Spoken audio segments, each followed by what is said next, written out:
কোরআনুল কারীমের মধ্যে আল্লাহ তাআলা বলছেন, ইয়া আইয়ুহাল্লাযীনা আমানু কু আনফুসাকুম ওয়া আহলিকুম নারা।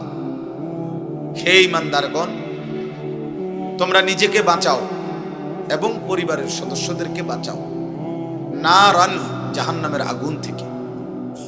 তাহলে আলাদা করে বলছে, নিজেকে বাঁচাও এবং পরিবারের সদস্যদেরকে বাঁচাও। তোমরা সকলে বাঁচো, একসাথেও বলতে পারতেন, কিন্তু আল্লাহ তাআলা বুঝাইছেন আলাদা করে। উদ্দেশ্য কি? উদ্দেশ্য হলো জীবন চলার পথে কখনো যদি এমনও হয় স্ত্রী পুত্র পরিজন কেউ আল্লাহর পথে নাই, তবুও তুমি একা হলেও নিজেকে বাঁচাও। এই ক্ষেত্রেও এই কথা বলার সুযোগ নাই যে আল্লাহ আমি কি করবো, আমার পরিবার, আমার সমাজ, আমার ঘর সংসার কারোর সাথে আমি আর পারি নাই, এই কারণে আমি আপনার হুকুম মানতে পারি নাই। আল্লাহর কসম, এই কথা বললে আখিরাতে মুক্তি হবে। কোরআনুল কারীমের মধ্যে আছে সূরা নিসার মধ্যে, ফাকাতিল ফি সাবিলিল্লাহ লা তুকাল্লাফু ইল্লা নাফসাকা ওয়া হাররিদিল মুমিনিন। আমি সবাইকে অনুরোধ করছি, আপনি বুঝতে চেষ্টা করেন। ব্যক্তিগতভাবে বাপ, আমি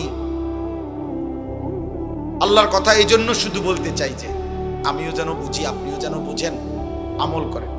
কোনো পরিচিতি, সুখ্যাতি, জনপ্রিয়তা ব্যক্তিগতভাবে এটা আমার তেমন কোনো দরকার নেই। আমি কোনো প্রার্থীও না, আমার কোনো পদ পদবিও নাই, আমি কোনো মার্কাও পক্ষেও না বিপক্ষেও না, এটা বুঝিও না। আমার কোনো মার্কাও নাই। আপনি যদি মনে করেন তো আপনি কি, আমি এই যে রুম আছি, এই জন্য আমার অনুরোধ, আমার উদ্দেশ্য একটাই, আমরা যেন প্রত্যেকে এতটুকু বুঝি যে আমার আখিরাত আছে। আজ এখানেই আমার সব আয়োজন শেষ না, আমাকে এরপরে কোথাও যেতে হবে। আখিরাত ভুলে গেলে, মৃত্যু পরবর্তী জীবন ভুলে গেলে খোদার কসম সেটা জীবন হয় না। আল্লাহর সাথে যার বাঁধন ছুটে যায়, রবের সাথে যার সুতা ছিঁড়ে যায়, সে আর মানুষ থাকে না। মানুষ থাকে, জীবনের অর্থ যার কাছে শুধুই মনের চাহিদা পূরণ করে, মানুষ বলেন আমি হালাল হারাম বুঝি না, জায়েজ না জায়েজ বুঝি না, আমি বুঝি আমার মনে যা চায় তা পূরণ হইতে হবে। এইটা যার জীবনের অর্থ, পরে মানুষ বলে, ওকে বলে জানোয়ার, চতুষ্পদ জন্তু। কোরআন এমন ব্যক্তিকে চতুষ্পদ জন্তু বলছে। কোরআনুল কারীমের সূরা আরাফের মধ্যে কথা স্পষ্ট আয়াত, ওয়াত্তাবা হাওয়াহু ফামাসালুহু কামাসালিল কালব। কোরআন শরীফে আল্লাহ বলছেন, যে তার মনের চাহিদার কেবল অনুসরণ করে, আল্লাহর বিধান হালাল হারাম, উচিত অনুচিত, জায়েজ না জায়েজের পার্থক্য যে করে না।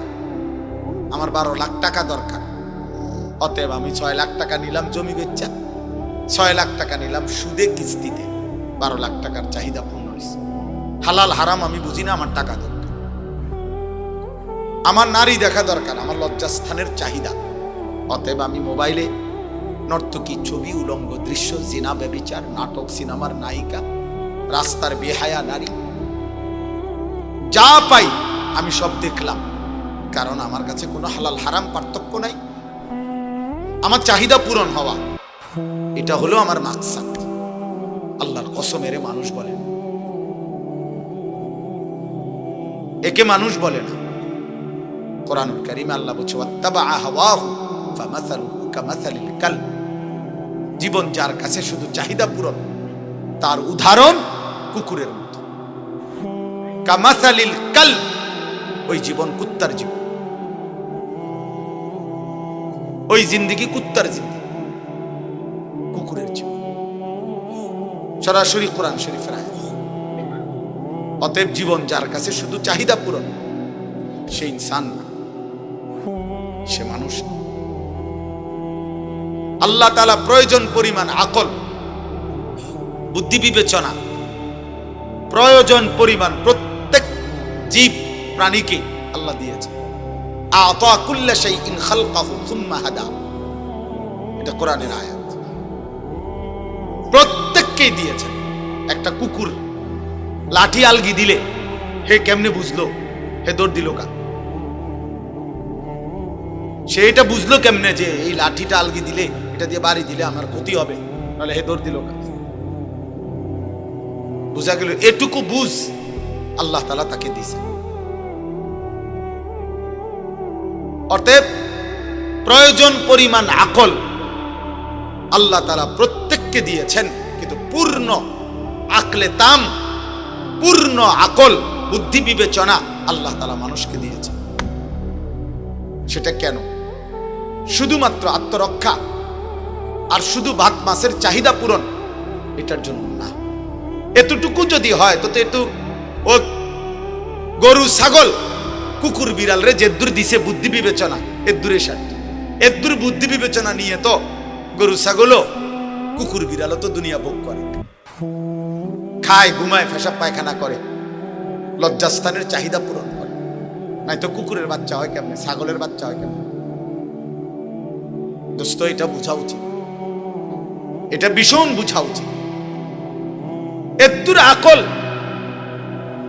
এ তো জানোয়ারেরও আছে, শুধু চাহিদা পূরণের জন্য যেটুকু দরকার।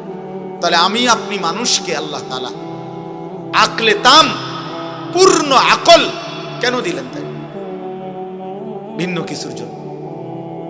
শুধু ভাতের চাহিদা, খাবারের চাহিদা, পেটের চাহিদা, শুধু ঘুম, শুধু উপার্জন, শুধু লজ্জাস্থানের চাহিদা পূরণ, এটুকু যার মাকসাদ, উদ্দেশ্য, ও মানুষ না হলেও চলতো,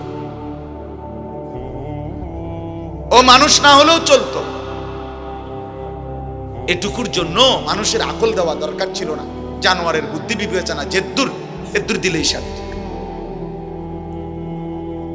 এই জন্য বাপ, এটা বোঝা উচিত।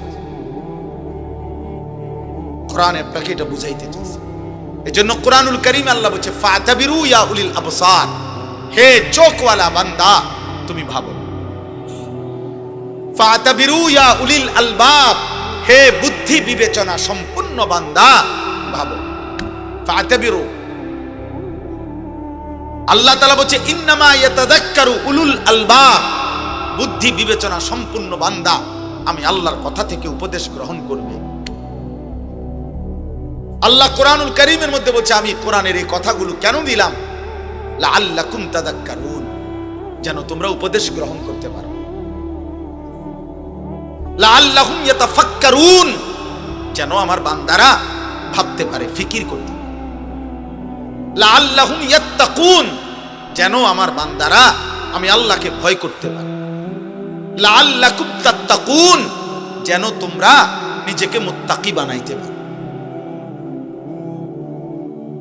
আল্লাহ বলছেন এটা, লাকাদ কানা ফি কাসাসিহিম ইবরাতুল লিউলিল আলবাব।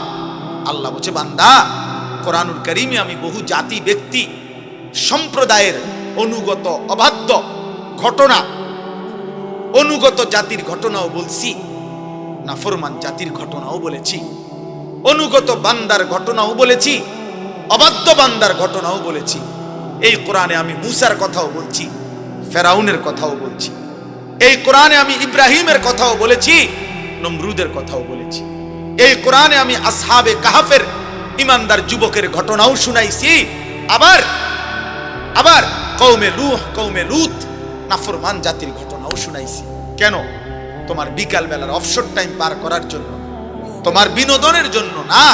আল্লাহ বলেন ইবরাতুন, উপদেশ গ্রহণের জন্য, উপদেশ গ্রহণের জন্য, ইবরত। অতএব দোস্ত আমার, বন্ধু আমার, আমি শুধু এতটুকু ভাবনা নিয়েই আসছি আপনাদের কাছে। আমরা যেন প্রত্যেকে আত্ম উপলব্ধি, আত্মগঠন, আত্মশুদ্ধি, এটুকু যেন আমাদের মধ্যে তৈরি হয়। আলাইকুম আনফুসাকুম কু আনফুসাকুম, তো বলতেছিলাম নবীজিকে আল্লাহ বলছে, সূরা নিসার মধ্যে আছে, খুদ রাসূলুল্লাহ সাল্লাল্লাহু আলাইহি সাল্লামকে বলছে আল্লাহ, ফাকাতিল ফি সাবিলিল্লাহ লা তুকাল্লাফু ইল্লা নাফসাকা। হে নবী আমার, বন্ধু আমার, জীবন চলার পথে যুদ্ধের ময়দানে আপনার সাথে যদি কেউ না থাকে, আপনি একাই যুদ্ধ করেন। লা তুকাল্লাফু ইল্লা নাফসাকা। আল্লাহ বলে, বন্ধু মনে রাখবেন, শেষ পর্যন্ত আপনি রাসূল হওয়ার পরেও এই পৃথিবীর কারো ব্যাপারে আপনি যদি কোনো জবাবদিহিতা না করতে হয়, কিন্তু আপনার নিজের হিসাব, নিজের জবাবদিহিতা, এটা কিন্তু আপনাকে করতে হবে। একা একা, ইল্লা নাফসাকা, আপনি আপনার ঈমান আমলের হিসাব দিতে হবে। ঈমান আমলের হিসাব দিতে হবে। খুদ রাসূল সাল্লাল্লাহু আলাইহি সাল্লামকে আল্লাহ বলছেন, লা তুকাল্লাফু ইল্লা নাফসাক ওয়া হাররিদিল মুমিনিন। মুমিনদেরকে আপনি আল্লাহর পথে উৎসাহিত করতে থাকুন, বলতে থাকুন, কিন্তু আপনার নিজের ব্যাপারে শতভাগ যত্নবান থাকুন। কোরআনুল কারীমের মধ্যে আল্লাহ নবীজিকে ডাইরেক্ট বলছেন, লা ইন আশরাকতা লা ইয়াহবাতান্না আমালুক। বন্ধু আপনাকে বললাম, আপনাকে একা বলছি, এক যাররা শিরিক আপনার মধ্যে মাধ্যমে আপনার দ্বারা যদি প্রকাশ পায়, আমি আল্লাহ আপনার পুরা জিন্দেগীর সমস্ত বন্দেগী আমল একসাথে শেষ করে দেব। এক সুতা শিরক যদি আপনি করেন, দোস্ত, এই মোবাইল হাতে ধরা শুনলে 100 বছরও তুমি কিছু বুঝতা না। এই জীবন অপদার্থ, জীবন অপদার্থই থাকবে। বুঝছো বাংলা কথা? বাংলা কথা বুঝো না ইংরেজি কমু?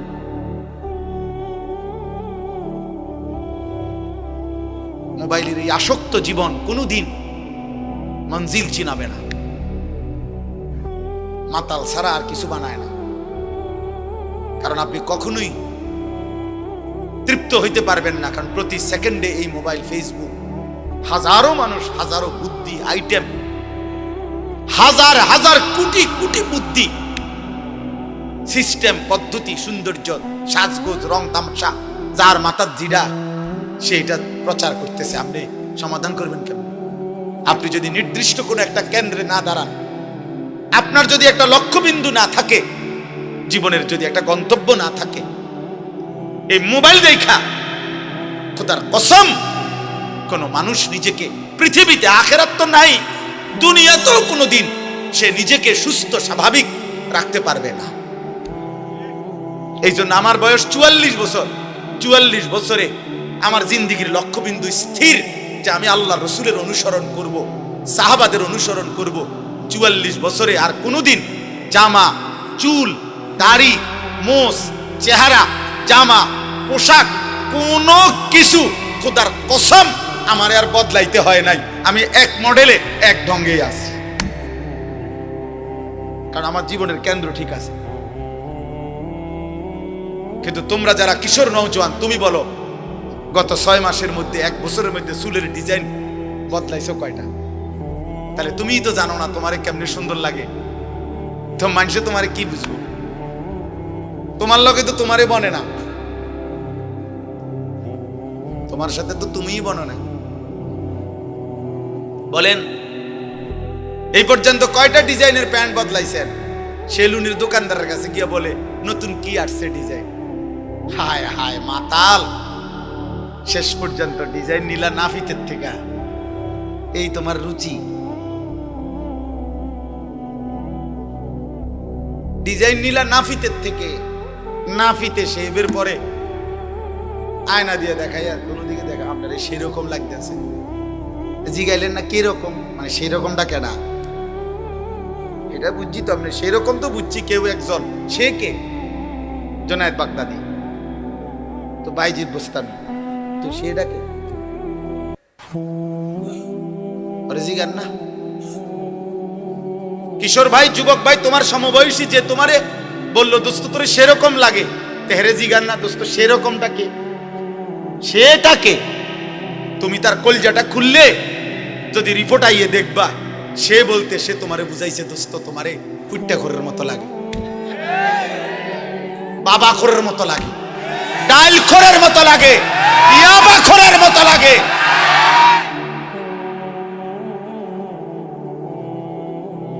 হ্যাঁ হ্যাঁ, এটাই সত্য বেটা, এটাই সত্য। নাহলে কলজা ছিঁড়া তারে কইতে কও যে তুই আল্লাহরে সাক্ষী রেখা পশ্চিম দিকে ফিরা ক, সেরকম বলতে তুই আমার কারে বুঝাইছ না?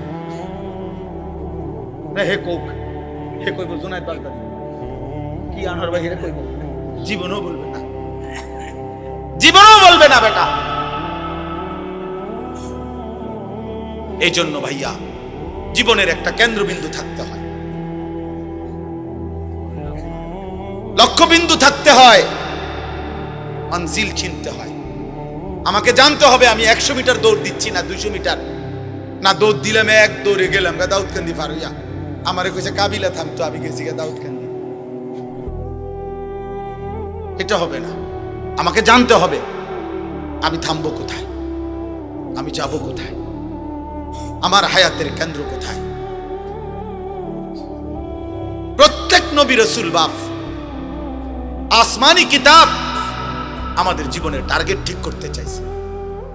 এই জন্য আমি প্রথম কথা এটা বললাম প্রত্যেকের কাছে যে আমাদের প্রত্যেকের প্রথম দায়িত্ব নিজের ব্যাপারে যত্নবান হওয়া, যত্নবান হওয়া।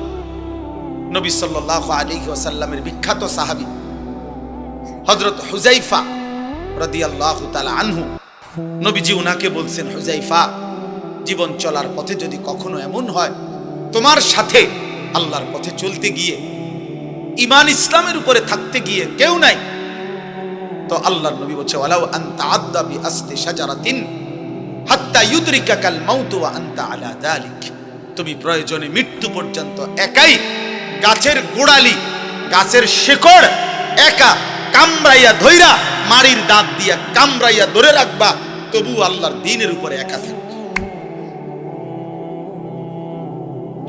अगरचे बुत है जमात की आस्तीनों में, मुझे है हुक्म खुदा ला इलाहा इल्लल्लाह। আল্লামা ইকবাল বলছেন মুমিন হবে এমন, তাওহীদ কাকে বলে, লা ইলাহা ইল্লাল্লাহ, এই কথার মানে কি? এই কথার মানে হলো মুমিন এটা বলবে, হে জাতি, হে পৃথিবী, যদি তোমাদের প্রত্যেকের হাতে একটা একটা মূর্তি থাকে, তোমাদের প্রত্যেকের বগলের নিচে একটা একটা মূর্তি থাকে, আমাকে যদি মূর্তির স্তূপের মাঝখানেও দাঁড় করায়, আমি সেখানে দাঁড়িয়েও বলবো লা ইলাহা ইল্লাল্লাহ। এটারে তাওহীদ, এটারে বলে ঈমান, এরে বলে মুমিন। যে আমার চোখের সামনে সব হারিয়ে যাক, আমি আল্লাহরে ছাড়বো। আমার আশেপাশের সব কি দোক আর ধমকি দোক, শেষ কি করবে? গুলি করবে। শেষ কি করবে? ব্রাশ ফায়ার করবে। শেষ কি করবে? গুম করে দিবে। শেষ কি করবে? হত্যা করবে। শেষ কি করবে? খুন করে ফেলবে। আর কি এরপরে? এরপরে কি? ফালাস্তু বালি হিনা উকতালু মুসলিমান আলা আইয়ি শিক্কিন কানা লিল্লাহি মাসরাই। বুখারীর riwayat, নবী সাল্লাল্লাহু আলাইহি সাল্লামের বিখ্যাত সাহাবী হযরত খুবাইব ইবনে আদি, একজন সাহাবী খুবাইব রাদিয়াল্লাহু তাআলা আনহু, তানঈম নামক জায়গায় মক্কায়, মানে এখানে এখন যে মসজিদে আয়েশা বলে, এই মসজিদে আয়েশার পাশে হাজী সাহেবরা পরবর্তী উমরাগুলো যেখান থেকে করে আয়েশা মসজিদ কয়, এহরাম বাঁধে যেখানে, এই আয়েশা মসজিদের পাশের জায়গাটারই বলে তানঈম। এই জায়গায় নবীজির এই সাহাবীকে ফাঁসিতে ঝুলানো হয়েছিল।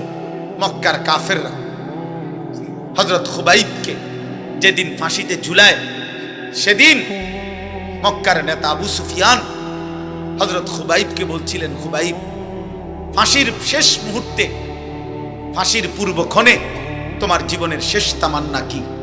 হযরত খুবাইব বলছিলেন, আমি 2 রাকাত নামাজ পড়তে চাই। তো রশি খুলে দিছে, উনি 2 রাকাত নামাজ পড়ছে। 2 রাকাত নামাজ পড়ে চোখের এক ফোঁটা পানি ফেলে 2 হাত তুলে আল্লাহকে বলছে, আল্লাহ, আজ আমার জিন্দেগীর শেষ সেজদা। এই দুশমনরা ভাববে আমি মৃত্যুর ভয়ে দেরি করতেছি, যদি এটা না ভাবতাম তো আখিরি সেজদা আরো লম্বা করে দিতাম,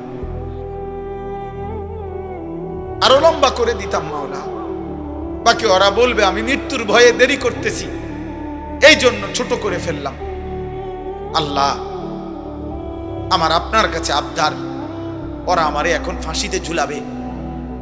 আমার এই ফাঁসিতে ঝুলানোর এই দৃশ্য মক্কায়, নবীজি তখন মদিনায় হিজরত করে চলে গেছেন। হযরত খুবাইব বলছেন, আয় রব্বুল আলামিন, আমার শেষ তামান্না আমার মদিনার নবী যেন মদিনায় বসে আমার ফাঁসির দৃশ্য সরাসরি দেখতে পায়।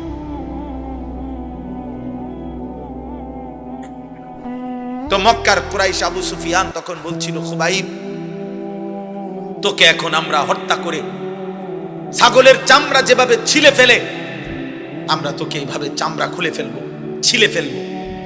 এই তখন তিনি একটা কথা বলছিলেন, শুধু এইটাই বুখারীতে আছে, ফালাস্তু বালি হিনা উকতালু মুসলিমান। আবু সুফিয়ান শোনো, আমি যখন আল্লাহর আনুগত্যের উপরে, ইসলামের উপরে, আমার খোদার সেজদার উপরে যখন মরতে পারছি, অতএব আমি আর কোনো পরোয়া করি না। আলা আইকি শিক্কিন কানা লিল্লাহি মাসরাই, তোমরা আমারে যেদিকেই ফিরাইয়া ফাঁসি দাও, যেদিকেই টেনে হিসড়ে শেষ করো, আমার শরীর যা ইচ্ছা তাই করো, আমার কোনো অসুবিধা নাই। আমি আমার রবের গোলামি করে আল্লাহর জন্য জান দিচ্ছি, খালাস। আর কোনো পরোয়া নেই। এই জন্য বাপ, এটা জীবনের মূল অর্থ। আমি গন্তব্য চিনি, এটা আমার জীবনের মূল সার্থকতা। আমরা মুসলমান, এই পৃথিবীর সব আয়োজন ছিল, আছে, থাকবে। আমি থাকবো না, আমি থাকবো না। ক্ষমতার পালা বদল হবে, মানুষের জীবন মান উন্নয়ন হবে, অনেক কিছুই হবে, অনেক কিছুই হবে না। পৃথিবী অনেক কিছুই হবে, অনেক কিছুই হবে না। রোদ উঠবে, বৃষ্টি নামবে, সূর্য উঠবে, চাঁদ উঠবে, আলো আসবে, অন্ধকার আসবে, রাত হবে, দিন হবে, শনিবার রবিবার হবে, সপ্তাহ মাস হবে, মাস বছর হবে, 25 সাল 26 সাল হবে। কিন্তু একদিন আমি থাকবো না, একদিন আমি থাকবো না। আমার মৃত্যুর পরে পৃথিবীর সব মানুষ যদি আধুনিক হইয়া, উন্নয়ন হইয়া চাঁদের দেশেও চলে যায়, আমি তো নাই, আমি তো নাই, আমি তো নাই। অতএব আমি যদি আমার কবর ভুলে যাই, আখিরাত ভুলে যাই, আমি যদি আমার মৃত্যু পরবর্তী জীবন ভুলে যাই, আমি যদি আমার গন্তব্য ভুলে যাই, খোদার কসম আব্বা, ভুলে গেলেও তো মৃত্যু হবে, চোখ বন্ধ রাখলেও মৃত্যু হবে, সুখে থাকলেও মৃত্যু হবে। তাহলে যেই সত্য আমাকে গ্রহণ করতেই হবে, মৃত্যু, কবর, আখিরাত, আমি সেটা ভুলবো কেন? আমি সেটা ভুলবো কেন? চোখ বন্ধ করলেই তো ঝড় থামে না। অতএব না বুঝলেই যে মৃত্যু হবে না এমন তো না। মনে করেন তুফান আসতেছে, ঝড় বৃষ্টি আসতেছে, এখন কেউ যদি চোখ বন্ধ করে বলে, কই না, আমি তো কিছু দেখি না, তুফানও হচ্ছে না, বৃষ্টিও হচ্ছে না, কিছুই হচ্ছে না। না রে আব্বা, সব হচ্ছে, তুমি ইচ্ছা করে চোখ বন্ধ করে রাখছো, তুমি চোখ বন্ধ করে রাখছো আর কি। না না না। অতএব আমি আপনাদের কাছে বললাম, আপনারা অনেক সময় মনে করেন আমরা হুজুররা শুধু আখিরাতের কথা বলি, কবরের কথা বলি, আসমানের উপরে আর মাটির নিচের কথা বলি। না রে বাপ, আরো কথাও বলি। বাকি এই দুই কথা বলা অপরাধ, এই দুই কথা বলা ত্রুটি, এটা আপনারে বলছে কি? আপনি এটা কেমনে সিদ্ধান্ত নিছেন যে আসমানের উপরের কথা বলাটা অসুন্দর আর মাটির তলের কথা কোনটা অসুন্দর, অযৌক্তিক? এটা আপনারে কে বলছে? আপনি বলেন। একজন ডাক্তারকে কেন জিজ্ঞেস করেন না, আপনি যা জীবন এই প্যারাসিটামল লই এই তো ফুরা রইলেন, জীবনটা তো শেষ করে দিলেন। আপনি তো কোনোদিন একটা বিল্ডিং এর প্ল্যানিং দিলেন না, ইঞ্জিনিয়ার রে কেন বললেন না আজীবন এই ইট বালু সিমেন্ট নিয়ে পড়া রইলেন? আপনি যে আর কোনোদিন একটা প্যারাসিটামল লিখলেন না। আমার এক পরিচিত লোক আছে, আমি দেখছি ওনারে, আমি মনে 2-4-5 বছর দেখছি ওনারে টানা। ওনার 2 হাতে 2টা মোবাইল, উনি এই জমির ব্যবসা করে, হাউজিং। আমি যত সময় ওনারে দেখছি মোবাইল 2টা হাতে নিয়ে উনি এটা একবার রিসিভ করে, জি জি 400, একটু ডাইনে ডাইনে ডাইনে ডাইনে, বামে বামে, জি জি 6 শতক ফুবি দিয়া মানে কোনানে জানি বুঝাইতে আছে 60 শতক 6 শতক 2 শতক এইবার জিন্দিগি 60 শতক আর 6 শতকের উপরে শেষ, হায়াত শেষ। আখেরাত এই জন্য বাপ কোরআনুল কারীমের মধ্যে আল্লাহ বলছে কুলিয়া তাওয়াফাকুম মালাকুল মাউতিল্লাযী উকিলা বিকুম সুম্মা ইলা রাব্বিকুম তুরজাউন। আল্লাহ বলে বন্ধু আপনি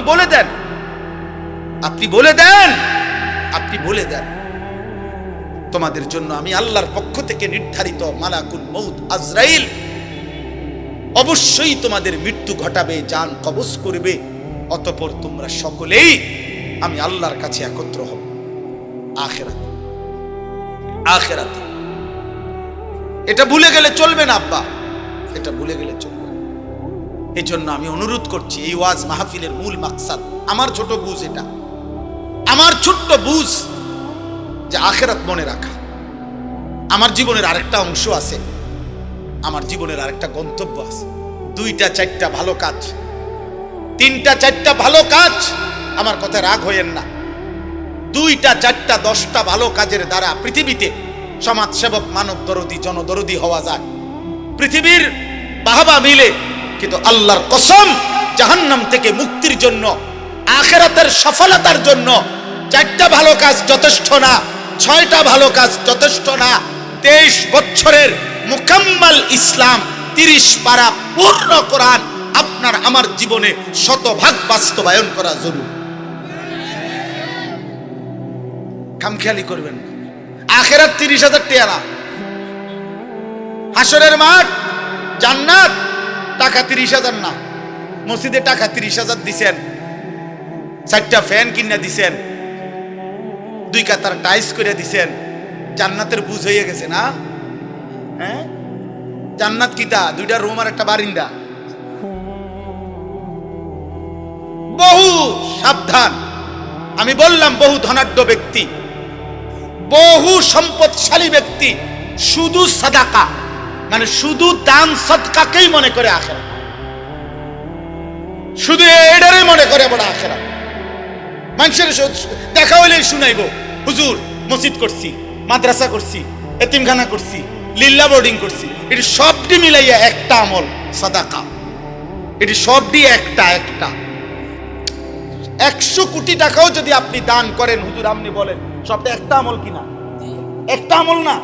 দান সাদাকা 1 লক্ষ কোটি টাকা হোক, এটা তো একটা আমল। তো নামাজ,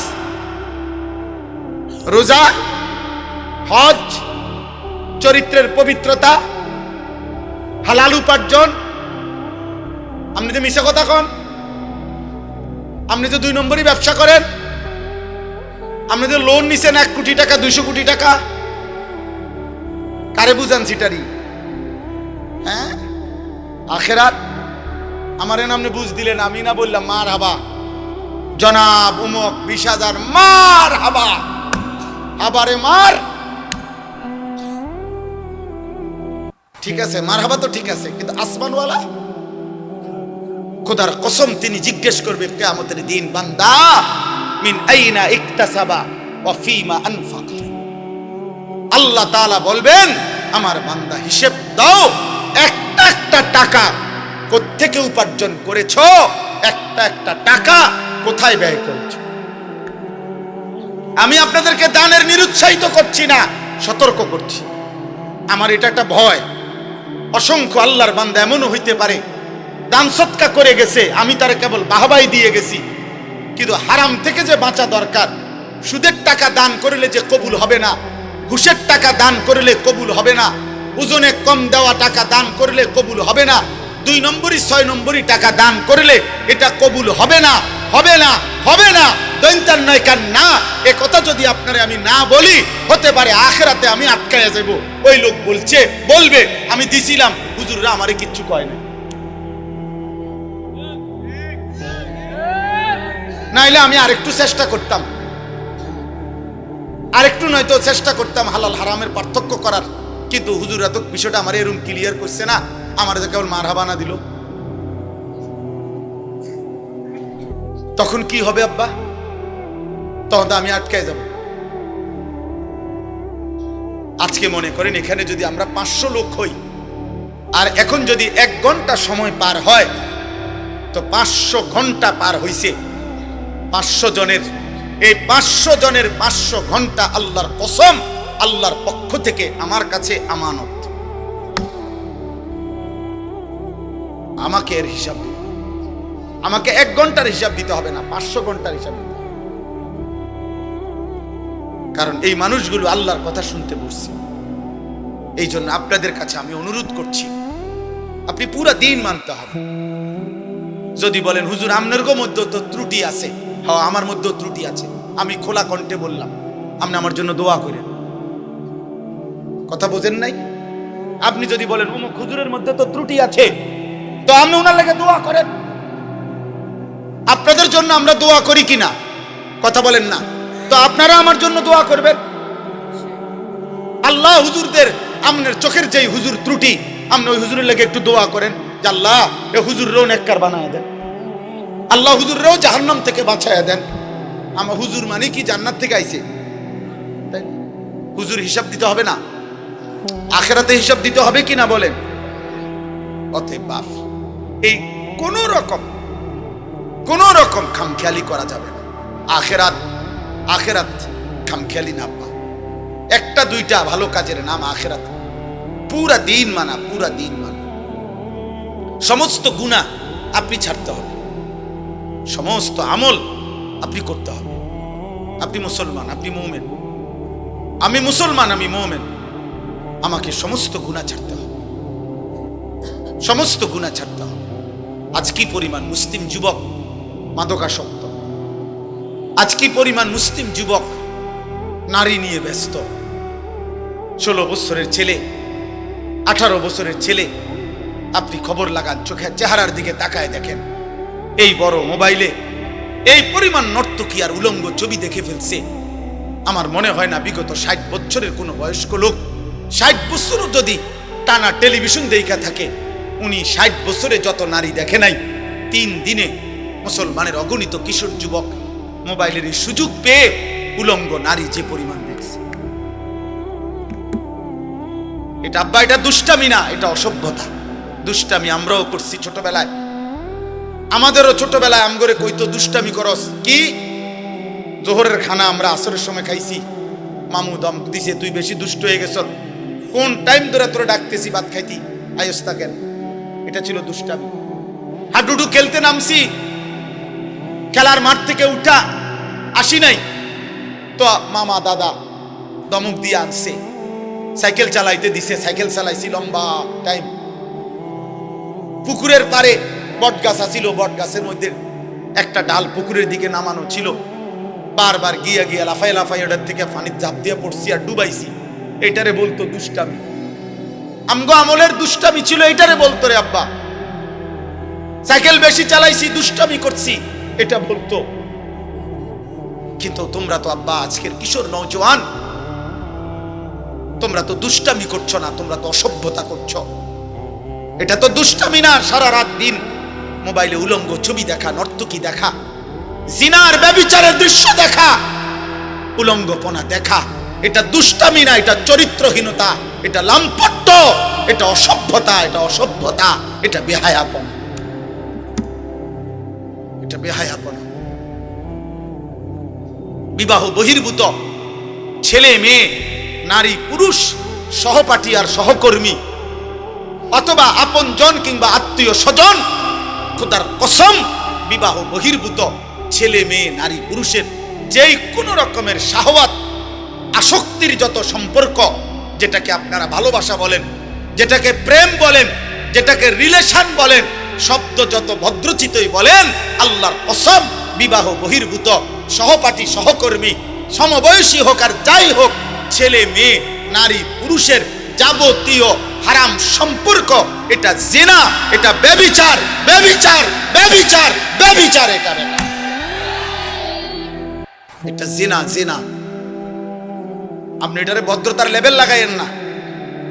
ভেজিটেবল কইলে মুলার হাক কোনো বেশি কিছু হয়ে যায় না, শাকে থাকে। রিলেশন বললে অসভ্যতা, ভালো কিছু হয়ে যায় না।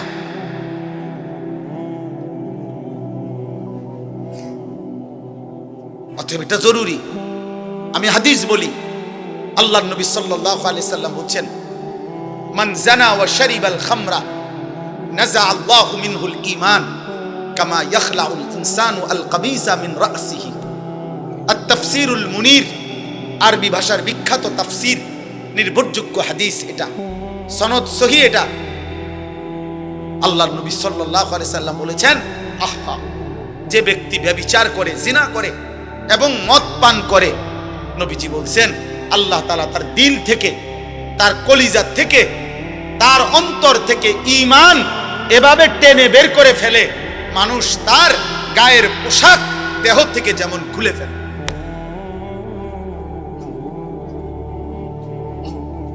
কি ভয়ঙ্কর কথা বলেন,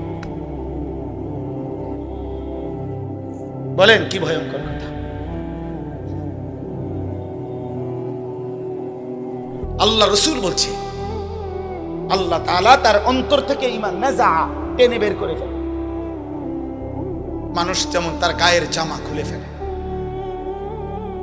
রাসূলুল্লাহ সাল্লাল্লাহু আলাইহি ওয়াসাল্লাম বলছে, মান শারিবাল খামরা তারাকাস সালাহ ওয়া ওয়াকা আলা আম্মাতিহি ওয়া খালাতিহি। আল্লাহ, যে মদ পান করে, নেশাখোর, মদখোর, গাঁজাখোর, ফুট্টাখোর, বাবাখোর, ডাইলখোর, ইয়াবাখোর, হারামখোর, আল্লাহ রসুল বলছে তার নামাজ ছুটে যায়। সবচেয়ে জঘন্য কথা নবী বলছে, এই মদখোর, নেশাখোর, নাফরমান অচিরেই তার আপনজন, মামি, চাচি, ফুফি, খালা, চাচাতো, মামাতো, ফুফাতো, খালাতো বোন, এমন নিকটাত্মীয়ের সাথে জিনা, ব্যভিচার করতে উদ্যত হয়। এজন্য প্রত্যেক নেশাখোর ব্যভিচারী, প্রত্যেক ব্যভিচারী নেশাখোর। এই তিন জিনিস এক খতিয়ানে তিন দাগ। যেখানেই মদ সেখানেই নারী, সেখানেই গান বাদ্য। যেখানেই নারী সেখানেই মদ, সেখানেই গান। যেখানেই গান বাদ্য সেখানেই মদ, সেখানেই নারী। এই তিন জিনিস, মদ, নারী, গান, এক খতিয়ানে তিন দাগ।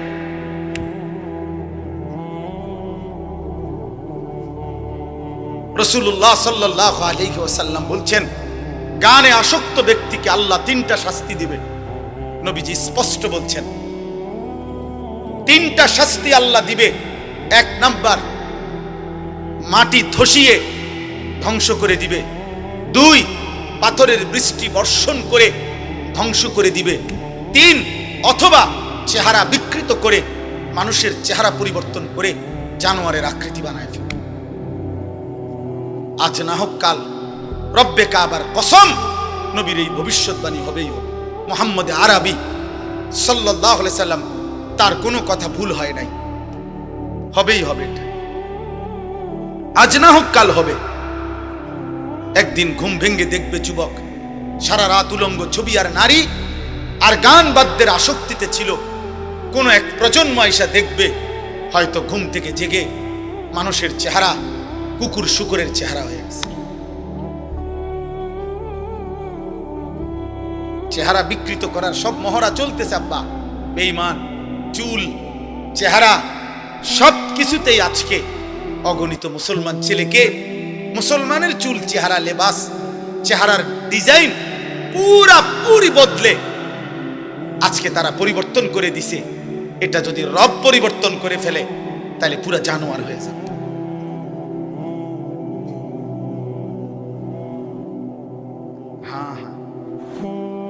এই জন্য আমি স্পষ্ট বললাম, আখিরাতের জন্য সবগুলো গুনাহ ছেড়ে দিতে হবে। আমিও আপনিও। জাহান্নাম থেকে বাঁচতে হলে, জাহান্নাম আব্বা খামখেয়ালি না। এই বাপ, জাহান্নাম খামখেয়ালি। ইয়াউমা তুকাল্লাবু ওজুহুহুম ফিন্নার ইয়াকুলুনা ইয়া লাইতানা আতানা আল্লাহ ওয়া আতানার রাসূলা। আল্লাহ বলে, বান্দা, জাহান্নামের মধ্যে নাফরমানদের চেহারাগুলো দুনিয়ার উত্তপ্ত কড়াইয়ের তেলের মধ্যে যেভাবে মাছ এই পিঠ ওই পিঠ চাপ দিয়ে দিয়ে ভাজি করে, আল্লাহর কসম আল্লাহ বলে জাহান্নামের চেহারা জাহান্নামের আগুনে ফেরেশতারা এইভাবে উলট পালট করে পোড়াইতে থাকবে। ইয়াকুলুনা ইয়া লাইতানা আতানা আল্লাহ ওয়া আতানার রাসূলা। জাহান্নামী নাফরমান প্রতি সেকেন্ড সেকেন্ড চিৎকার করবে আর বলবে, হায় আমার মন্দ কপাল, আফসোস, আমি যদি আল্লাহ এবং রাসূলের আনুগত্য করতাম, আনুগত্য করতাম। কোরআনুল কারীমের মধ্যে আছে, আল্লাহ বলেন, ওয়ালাউ তারা ইদিল মুজরিমুনা নাকিসু রুউসিহিম ইনদা রাব্বিহিম। আল্লাহ বলে, বন্ধু, হাসরের ময়দানে দেখবেন নাফরমান পাপী লজ্জায় অপমানে মাথাটা নুয়ে আমি আল্লাহর সামনে দাঁড়িয়ে থাকবে আর বলবে, রব্বানা আবসারনা ওয়া সামি'না ফারজি'না না'মাল সালিহান ইন্না মুকিনুন। নাফরমান বলবে, আল্লাহ, আজ হাসরের ময়দানের সব কিছু আমি নিজ চোখে দেখলাম, ওয়া সামি'না, আমি নিজ কানে শুনলাম, ইন্না মুকিনুন, আজ আমি হাসরের সব কিছু বিশ্বাস করলাম। ফারজি'না না'মাল সালিহান, মাওলা আমারে আর একটা বার হাসরের ময়দান থেকে দুনিয়ার জীবনে ফেরত পাঠান, এবার যদি আমি যেতে পারি না এক আমল করব। আল্লাহ বলবে, না বান্দা, আমি তো চাইলে দুনিয়াতেই বাধ্য করে জাহান্নাম দেখিয়ে আযাবের এক ফোঁটা চিহ্ন দুনিয়ায় থাকতে দেখাইয়াও আমি ইচ্ছে করলে তোমার আনুগত্য নিতে পারতাম। ওয়ালাউ শি'না লাআতাইনা কুল্লা নাফসিন হুদাহা, আমি তো চাইলে পারতাম বান্দা, পারতাম। আমি যদি দুনিয়ার জমিনে এখন কাউকে এক সেকেন্ডের জন্য জাহান্নামের এক নজর দেখাইতাম, তাইলে তো আর কোনোদিন নামাজ ছাড়তা না। আমি যদি কবরের আযাবের এক দৃশ্য যদি এক সেকেন্ডের জন্য দেখাইতাম, তাইলে তো আর কোনোদিন আমার বন্দেগী ছাড়তা না। আল্লাহর নবী বলেন, ইমানদার কোন নাফরমানের লাশ যখন খাটিয়ার মধ্যে করে কাঁধে তুলে নিয়ে যখন কবরস্থানের দিকে নিয়ে যায়, আল্লাহর কসম, নবী বলেন, উম্মত, যদি একবার নাফরমানের একটা চিল্লানি যদি তোমরা শুনতা, তাইলে এই কায়নাতের কেউ কোনোদিন কোনো মানুষকে কাঁধে তুলে নিয়ে লাশের খাটিয়া কবরস্থানে নিত না।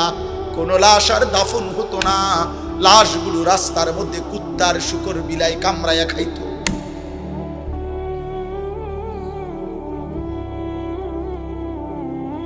হাদিস হাদিস ফাজলামি কথা না। আল্লাহ বলেন, আমি চাইলে পারতাম বান্দা, ওয়ালাউ শাআ রাব্বুকা লাআমানা মান ফিল আরদি কুল্লুহুম জামিআ। আল্লাহ বলে, তোমার রব চাইলে তো সকলকেই ঈমানদার বানাইতে পারতেন। ফালাউ শাআ লাহাদাকুম আজমাইন, আল্লাহ চাইলে তো সকলকেই হেদায়েত দিতে পারতেন কিনা? বলেন না। এখানে আমরা যারা বসছি, আমাদের প্রত্যেককে দিয়ে সেজদা করাইতে আল্লাহর পক্ষে সম্ভব? বলেন না কেন? এই যুবক, বলো না। পারতো। এশার নামাজ না পড়ে নাফরমান তোমরা যারা এক ওয়াক্ত নামাজ পড়ো না, খোদার 365 দিনে কোনদিন যেই নাফরমান ফজরের নামাজ পড়লি না, এক বছরে কোনদিন মুসলমানের বাচ্চা, তোর মা, তোর বাবা, তোর অভিভাবক, তোর সমাজ তোকে কোনদিন বলল না যে ফজরের নামাজ পড়তে যদি একদিন ভোরবেলা আল্লাহর কোন ফেরেশতা তোর ঘাড় ছাইয়া একটা থাপ্পড় দিত, তো তোর বংশের 14 গোষ্ঠী আর কোনদিন সেজদা না দিয়ে ঘুমাইতো না। আল্লাহ চাইলে পারতেন, কিন্তু আল্লাহ বলেন, আমি চাইছিলাম বান্দা না দেখে, আমার রসুলের কথা শুনে, আমার কোরআনের কথা শুনে, আমার মনোনীত উলামা, কত ইমাম, কত খতিব, কত আলেম, কত বক্তা, কত ওয়ায়েস, কত পীর, কত বুজুর্গ, কত আউলিয়া, কত চিৎকার করছে রে বান্দা, কত কানছে রে তোর সামনে, কতবার বলছে। সেদিন যদি তাদের কথা তুমি বিশ্বাস করে আমার গোলামি করতা, আজ আমি হাসরের ময়দানে নিজ হাতে জান্নাত তুলে দিতাম। তুমি কদর করলা না, তুমি কদর করলা। অতএব আপনারা আলহামদুলিল্লাহ দুনিয়া খুব বুঝেন। দুনিয়া আমি আর নতুন করে বুঝানোর, ওই যে বললাম আগের কথাটা, মাটির তলের কথা আর আসমানের উপরের কথা, এটা বুঝাই না লোক কম তো আব্বা, দুনিয়া বুঝানোর লোক আলহামদুলিল্লাহ প্রচুর আছে, প্রচুর আছে। এই আমি দেখছি আপনার খেতে যে কাম করে, কৃষি সবজি করে, আমার বাসার পাশেও এইখানে এই যে সবজি যারা করে এগোরও আপনার দেখছি প্রাইভেট কার দিয়ে আইসা একেবারে স্যুট বুট পরা ভদ্রলোক, টাই পরুন না, 4জন 6জন আইয়া বুঝা। আর আমি বুঝি, আবার আমি বুঝাইতাম যে ভাই আসেন আজকের মাহফিলে আমরা শুনি একটি অটো সুন্দরভাবে কিভাবে চালাইতে হবে, এটা আমি বুঝাইতাম। কথা হয় না মুফাজ্জল ভাই, এটা বুঝাইতো নাকি? কিতা বুঝার, এটা অটো চালাইতে এটা বোঝানোর কি দরকার? ওইটির লগে 2 দিন আটলেই তো হয় না। দুনিয়াতে একের সহজ, দুনিয়া একদম সহজ, দুনিয়া একদম সহজ দুনিয়া। আরে ভাইয়া 200 কোটি মুসলমান যদি 400 কোটি হাত একত্র করেও 24 ঘন্টা দুনিয়া উপার্জনের জন্য চেষ্টা করে, আল্লাহর কসম কাফের বেঈমানদের সমপরিমাণ দুনিয়া ইমানদারের হবে না, হবে না, হবে না, হবে না। আল্লাহ দিবে না, আল্লাহ এটা ওয়াদা দিয়ে রাখছে, ওয়াদারনি ওয়াল মুকাদ্দিবিনা উলিন নামাতি ওয়া মাহিলহুম কালিলা। আল্লাহ বলছে মিথ্যাবাদী নাফরমানদেরকে কিছু সময়ের জন্য দুনিয়া দিয়ে দাও, বান্দা মুমিন সেজদা দিয়ে আমার কাছে আইসো, আমি আল্লাহ তোমার চাহিদাও পূর্ণ করব জান্নাতে। তোমার চাওয়া শেষ হইলে আমি নিজের থেকে কোটি কোটি কোটি কোটি আরো দিতে